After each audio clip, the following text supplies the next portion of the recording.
I have to say there was a certain point, and I've heard you ask a couple of your guests, you know, about being single by choice or single by circumstance. Yeah. And I think I'd got to a point where I'd just gone from one bad relationship to another, and then, had a few flings and all that kind of thing. I hit a point, I think, because I knew something wasn't right in my brain and my anxiety and OCD. I did hit a point where I said, I need to be single. I do not want a relationship. I don't want interference from guys starting now, because I'm completely lost. I don't know who I am. I don't know what I'm doing. And it was a moment, I remember it quite clearly. I cannot keep doing this. So I made a decision at some point. Right. So it must have been probably about 33, 34, to be like, as of now, I'm single. I'm done with this, because there's too much noise, it's too much distraction, and I just had to focus on me. Um, and that was just an overwhelming moment, because I could clearly see that being in relationships just wasn't working for me at that point. Um, and therapy was definitely the first point. I had a couple of not so great therapists. You've got to have a connection with a Yeah. therapist to be able to be open and have that sort of rapport with them. Um, and to be honest, it was just, I kind of went in. I'd done a lot of, as I said, I'd done a lot of going out and partying and this, that, and the other. And I just went quiet, because I'd never really done that before. Even though I didn't have the family stuff going on and a marriage going on, I'd never been just quiet.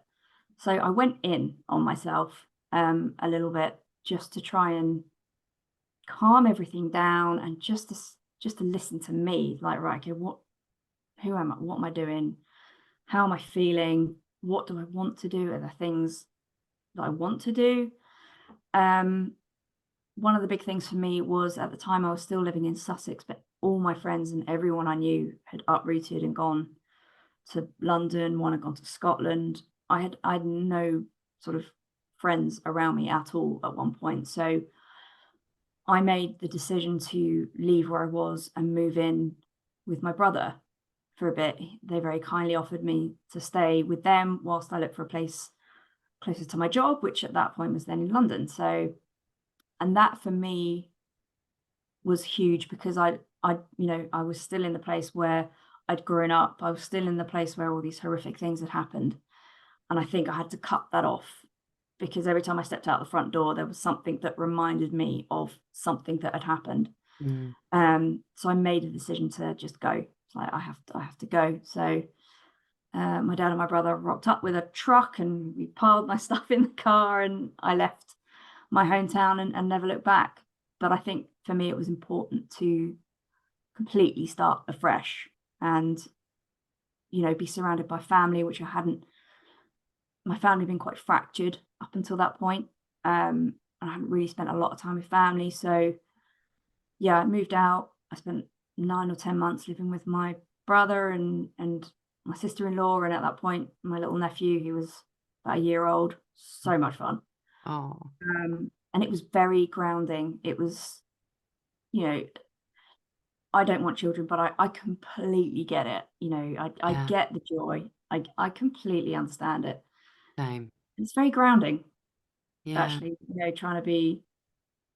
And that was actually my first ever experience of having to be a responsible adult, because I did a bit of babysitting, and all of a sudden I was doing all these different things, and it just kind of gave me a new perspective. It's like, right, okay, so there's a whole different world out here.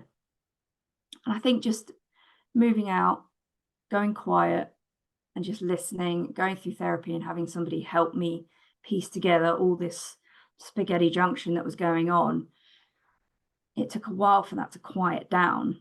But then I started to build the confidence, just started to come a bit more, because now I've been on my own for a little bit.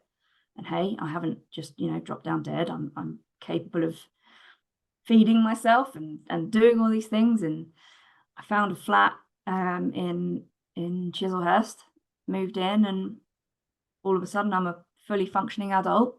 Mhm. I was like, right, okay. And it was just over time, just a confidence kind of grew, and I was Mm. doing my thing, and started to get a passion for going out for walks and just kind of taking myself on days out in London, and just kind of stepping out of my comfort zone a little bit, little by little by little. Yeah. It's taken years. Been a long road and a long process, but it's been so worth it just for those moments that you get of the joy and the happiness. And it's happiness isn't a all the time feeling. Happiness is those little moments Yeah. that you just want to be grateful for and Yeah. just be in that particular moment. And those are the feelings that I'm blessed to have and I'm grateful to have. And it's the simplest thing. It's like that first cup of coffee in the morning, you're like, Mhm. oh yes, here we are. Life is good right now. Yeah, Totally. I love that. been a slow Jess, grower. you mentioned your flat when you lived in Chislehurst. Let's talk about, because I know that you own your own place, and I'd love to hear a little bit about your experience of living alone. And the other thing, don't let me forget to ask about, is traveling. Mhm. And because I know that you've done some trips with other single women, and that actually is kind of tied into your flat, isn't it? Because when you, well, I won't tell the story. I know this story, but I'll let like just telling your story for you. Sorry. Tell us about how you came to buy the flat and how that felt getting your own place. So it's a I can look back now.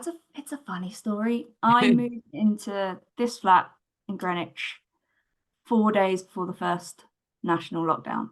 I mean, that, can I just say, that is fucking bonkers. I You, mean, moving into your first flat that you've ever owned four yeah, days before lockdown. What brilliant. a total mindfuck. Oh, completely. It was not the big show that I was looking forward to. The big bow on the door and family and friends, and it was, Dad, can you come down? I need to put curtains up.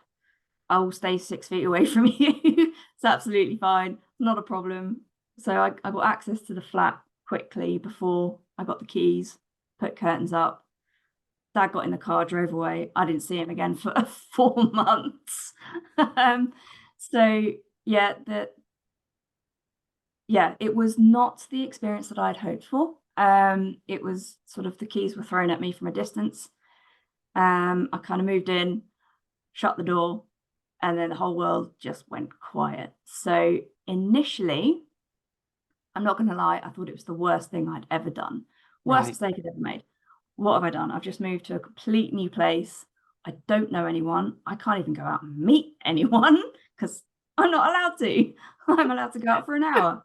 The Cool. timing is just like, It's just awful. I was on the phone to my dad. Like, what have I done? What is going on? oh, Um, and then some of that confidence then just kind of came up, and I was like, I did the one thing that goes against every fibre of my being, and I joined a Facebook group. And it was a Facebook group for women in Greenwich who were kind of on their own during lockdown, and meetups and walks and stuff like that. And I went to a picnic in Greenwich Park, and it was the best decision I ever made because A, I really? wouldn't have met my amazing group of friends that I have now. Oh. I don't really know how else I would have met people from 6 feet apart and not being able to do anything other than go out for a walk. And since that initial picnic, I've got a group of friends. I've been to Miami, I've been to Vegas, I've been to Paris, I've been to all these amazing. I've traveled more in the last 3 years than I have in my entire life, and it's been amazing. It's been And absolutely amazing. are they single? Are they all single too? No, No.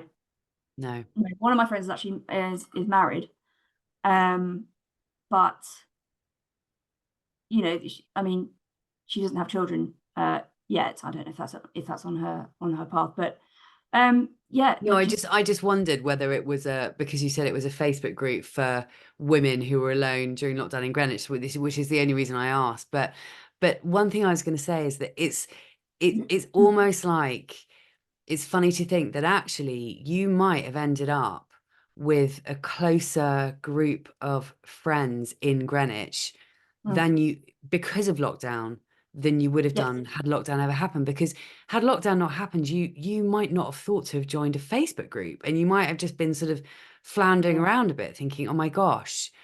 Um, exactly. and actually, this makes me think about it's something we talked about in the membership. I'm not sure if it was a call that you were on or not, but it was a recent call, and we were talking about, or maybe it was maybe it was the WhatsApp group. Yes, sorry, I think it was the WhatsApp group.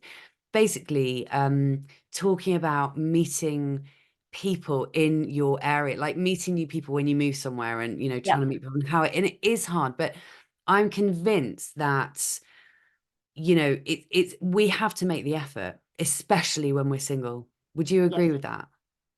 completely. And excuse me, I'm not someone that really had the confidence to put. I've never had to go out and make friends. I'm 40 years old at that point. It's like, how do you make friends? Does anyone want to be friends with a 40? Anyone? Don't know. It's hard. Um, It's hard it's when you're older, really isn't hard. it? You really have to just take a breath and go, okay, there is no other way I'm going to be able to do this. And it was honestly just the best decision ever, because you can meet.